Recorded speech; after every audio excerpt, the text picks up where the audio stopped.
What's going on, guys? JSkeleton92 here with another Legend of Zelda game theory for you guys. We're going to be taking a look at the theory of Navi today and what happened to her at the end of Ocarina of Time.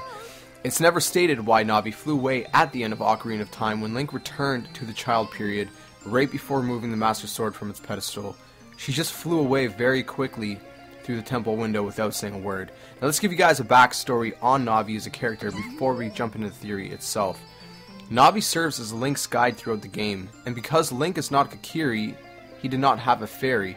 He grew up without one, while the other Kokiri grew up with one, making Link sort of like an outsider. Some kids like Mido made fun of him because of it. Now, what does Navi do in the game? Navi gives hints, tips, helps you Z-target, and other things, sort of like that. She helps you throughout your quest in Ocarina of Time. Her well-known line that she often shouts out throughout the game is, "Hey, listen," when she's trying to tell you something. Now let's take a look at Majora's Mask real quick. The intro of Majora's Mask speaks of Link being on a journey in search of a beloved and invaluable friend, which was supported in the game by Navi's sound being played as that intro progressed.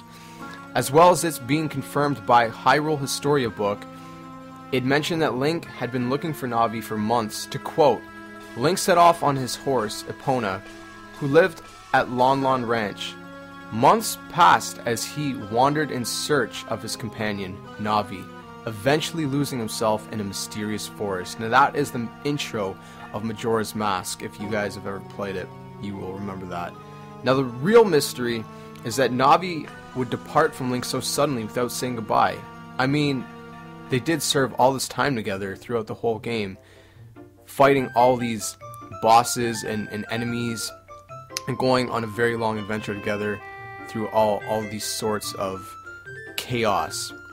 Now, let's take a look at the theory. It can be explained why she left so quickly if you look at how fairies function in the Zelda universe. Look at the fairies of healing, for example. Once they fulfill their purpose, which is to heal you, they vanish. They disappear into thin air as they are done what they were created to do. The Great Deku Tree grants each Kokiri a fairy who stays with them to watch over them. Since the Kokiri don't seem to age, these fairies stay with them quite a long time. Navi was summoned by the Great Deku Tree to help Link on his quest to save Hyrule. Once Hyrule had been saved, Navi's purpose had been fulfilled. Since every fairy disappears once they have fulfilled their purpose, it would probably have been the same for Navi. Navi wouldn't have enough time to explain to Link why she would essentially die in front of him, which is why she left Link so quickly without saying a word. She just couldn't bear the thought of Link watching her die right before his eyes. This theory makes the story of Majora's Mask that much more sad though, since all of this time Link had been looking for a friend who had already passed away. Link doesn't know that though. And so he still has hope he will find her, but unfortunately, he never will. And then starts the events of Majora's Mask.